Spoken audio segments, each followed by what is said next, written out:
You are listening to the Intentionally International Congregation podcast.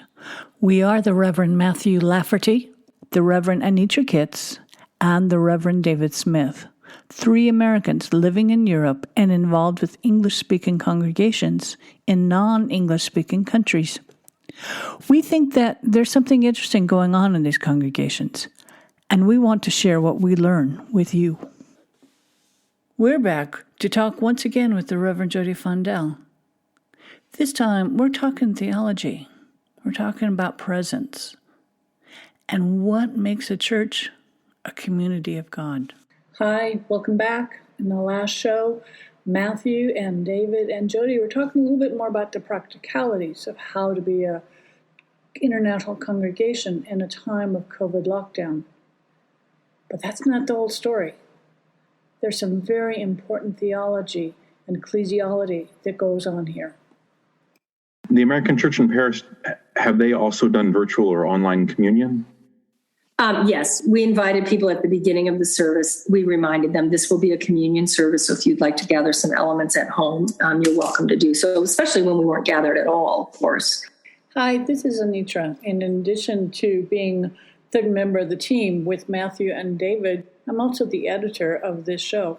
And I think that as I'm listening to this text, you might be asking yourself, why is Matthew asking about online communion? Well, there's a good reason, but because Matthew and Jodi are friends, and they're both experienced pastors, and they don't quite do the background that I think might be important right now, in case some of you actually did not attend seminary. And one of the questions is about communion itself. The Christian community as a whole, from the beginning of being a Christian community, has always worked with, struggled with each other over trying to define where, how, and why we engage with the liturgical sacrament, which some call Eucharist, some call the Lord's Supper. I'm a Presbyterian, we call it communion. And we struggle with that because we're interested in what's going on when the bread is broken and when the wine is poured and what is necessary.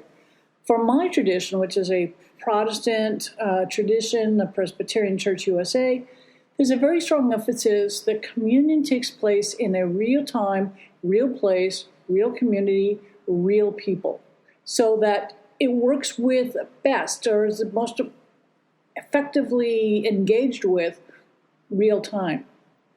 Which isn't to say you can't take communion out to people who are homebound, people who can't come to worship because of illness or whatever is happening there. But in our tradition, we really work hard to link that back to that Sunday worship service. So we bring two people. We say we're bringing material from the table to the person, and we are still trying to say, you still belong to this congregation. This is not an individual act. This is a community act, which, of course, was great. It worked well enough until we had the COVID lockdown. No, these are just all questions linked to that about moving out of a time where maybe we're starting to get a glimpse of what post-pandemic looks like.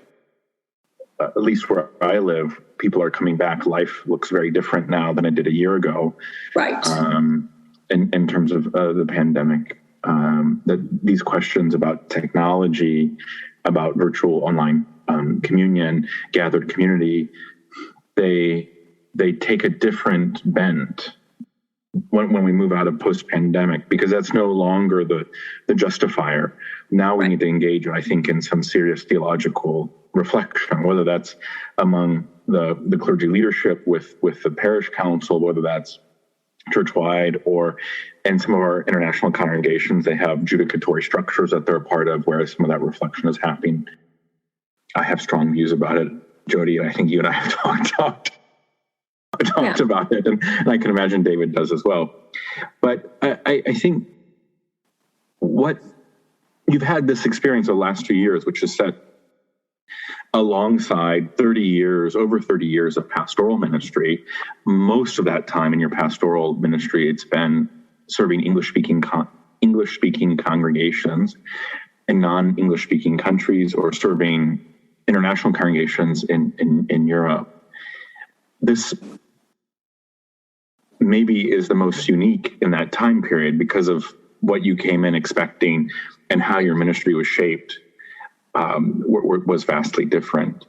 But it's clear to all of us that these 2 years, 3 years, 4 years, however long the pandemic will be with us, has shaped the work and the ministry that we're trying to do. So how do you see in the next 10, 15, 20, 30, however long, what has the last 2 years done to change the way that those of us working in international congregations in Europe or those working in English-speaking congregations in non-English-speaking countries, how has that changed? What should we expect? What are we looking towards in the future? Well, I think one of the real things that we've all seen is how vulnerable we are. ACP was not prepared for something like this. And technologically or even financially, resource-wise, ACP enjoyed many years of financial health, but a lot of that financial health came from outside rentals, and that, of course, dried up. And I think there's been conversation through the years about how much reliance there is on this kind of income, and there's a need to rein it in a little bit. But it's hard when money's coming in. It's hard to not spend it. It's hard to not enjoy it. And they saved money, but not exponentially like they needed to. And of course, the last 2 years have been a gutting experience, and they're really hurting financially and trying to recalibrate what a new budget looks like without reliance on so much rental income, which is a good thing, but it's painful, right? So for instance, with our position, they're not replacing this pastoral spot right now. They're leaving it vacant. And that's a big shift. Now, I will say this, the congregation is probably not as large or robust as it was, but I think it's starting to come back now. Now, we left at the end of March, so we were not there over Easter. I get the sense that Easter was packed and really full and that great feeling again. And I've peeked at the live stream a couple times since we've left, and the congregation looks like it's filling up again. So it'll be interesting to see now if they can get back to a more robust gathering. But really, if they were to say we're no longer going to have an online presence, that would be hugely disappointing to a lot of people. And so that's the area that I think they want to continue to maintain. Now, how do you measure that? I don't know. We did have some pretty substantial conversation around membership, because it did come up during the pandemic if non-Paris residents can join. It was really an interesting, because we had someone who wanted to. They had been engaged in our online ministry and come to some of our Bible studies, but they were based in the U.S. but they wanted to become a member because they really appreciated what ACP was about and wanted to be fully engaged. And they were tithing and all the things, But again, like to your point, Matthew, what's the theological reality about this? It's not just to tick a box and say, who cares? It's good. I mean, what does it mean to be a member of a community? And you say things when you become a member, like I will support and participate in the life of this church. What does support and participate in the life of a church mean in a post-pandemic, broadly technologically savvy society? And I don't have an answer for you. At that time, we decided not to say no to that kind of membership because we just didn't feel like we were ready. And the person that wanted to, was gracious about it. So that was helpful. But a big thing has come up with members who move, and are not yet engaged in a new church. Can they maintain their membership until they become a member somewhere else? And right now, again, the answer has been no, even though for many of them, ACP remains their church. They worship online. They give their money. They show up at congregational meetings when they are online and in the right time zone. There's all these things. And that's the thing. You've got this time zone issue, right? So hardly anybody is watching the live stream live. You can measure these things, and the hits that come to our online service are not on Sunday morning at 11. They're later. So what does that mean then? So these are big conversations that I think the church is beginning to have. And again, while I greatly appreciate the need for this, this is where I kind of did a self-evaluation, and I thought, this isn't in me right now. I have the luxury of being later in my career so that I can step away. And I think one of the things that Doug and I have talked about is we want to be a support system or support person to younger pastors who have to engage this. And it's kind of exhausting because you have to engage this whole new conversation, but has anything else been taken off your plate? No, it has not. So it's just this piling on effect. And so one of the things that we are trying to do is pay attention to some of our younger colleagues who we know are just exhausted and overwhelmed, and just try to be a sounding board. We have no answers, but they can say anything to us and we're safe. And I do think retired clergy and those who are no longer deeply engaged need to find a place of engaging this with their colleagues, because it's an exhausting conversation, but it's really important. And I can't really think of another shift in church history that involved so much at once. So there's new skill set. There's, like you said, Matthew, there's theological conversation. There's practicalities of just, how do we do this well? What does it mean to be a community that gathers only online or gathers some live and some online? And how do you bridge those gaps? And then you add we've got the two different worship services going again. And there's already enough division between those two people groups, not negative division, but they just don't cross because there just isn't space and time. So, I think the next 10 years are going to be a really important and difficult season for the Christian church, because I think what most churches have seen is great attrition during the pandemic. I think if you were even wavering in the least about whether or not you wanted to stay involved in church, you're gone. And I think now that you can drop into every Tom, Dick, and Harry worship service that's going on around the world, if community was not a driving force for you to be part of a church, you're done. And so then what does that mean? I think these are going to be difficult and interesting years, and it will be very interesting to see if 10 years down the road, the online shift has surged or if it's come back a little bit. Okay. I think we've come to the end. Is there anything else before we ask you the final question about where God is? Anything else that, as you've been reflecting on your experience, that would be helpful for you to share, or something that would be meaningful to tell other people about? And you can say no as well. I'm not expecting an answer. No, I think the important thing is to remember that the church still has relevance.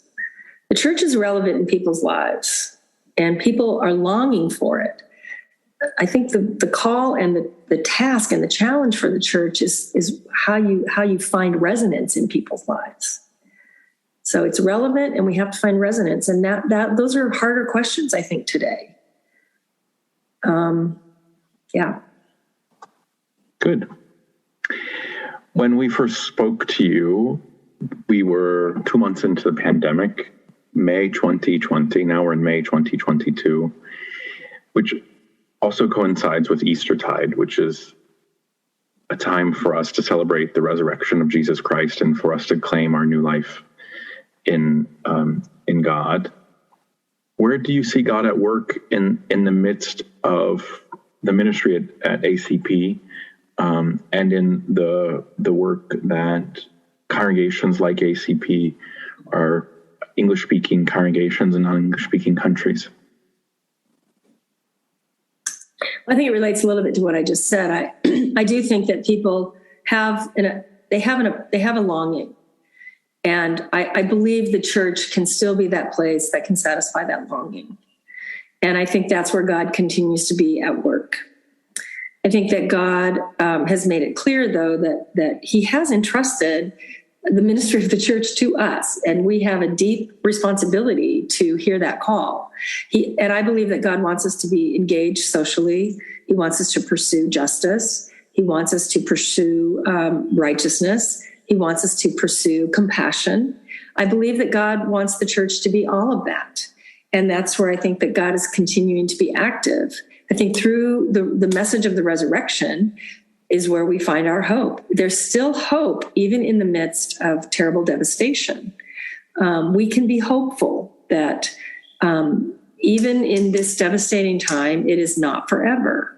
There is a brighter day ahead. How long we have to wait for that is the great question, right? I mean, that's always been the question of the church. How long? And the church for, years and years and years has often felt that the end is near. And we're in that feeling again right now. And what does that mean for us? Does it mean that we go gloom and doom, or does it mean that we get ready and feel hopeful and draw closer to the values that we know that God wants for the church? So I do believe that God is at work. And I think that God is at work in saying, I don't change, but you do need to change. And we have to be willing to change. And that's super hard. I think God wants the church to be refreshed. I don't think God wants the church to stay the same. Now, that isn't to say that it has to go all bells and whistles and be funky-dunky and look nothing like the past. But at the same time, we cannot believe that church can be the same today as it was 200 years ago, or even 100 years ago, let's say even 2 years ago. It is not the same. We are very different people who have all experienced something in our lifetime that none of us ever had and hope that we never will again. And I think that the very relevant conversation is to say, what is God doing in the midst of this? That's the question that he wants us to be asking all the time, Matthew. And I think it's an important question that maybe every council meeting should start with. Maybe the opening agenda item should be, what do we think God is doing in our midst right now? To remind ourselves that God is active, but it's different and new. And again, just to pray for the grace and the courage to embrace change in all of its myriad forms. Thank you so much, Jodi, for spending time with us today, talking about your experience as the interim co-pastor at the American Church in Paris, where you spent 2 years, almost the entire time during the COVID-19 pandemic. Thanks for your reflections and for sharing your thoughts today. Thank you for having me. It's actually been a great treat for me to reflect on this time. It's been a bit of a whirlwind since we left, and so it was really fun to sit down and think through some of these things. Pleasure meeting you too, David. So thank you, and thank you both for your incredible work in the world today. I am the Reverend Anitra Kitts, and together with the Reverend Matthew Laferty and the Reverend David Smith, we produce this podcast, Intentionally International.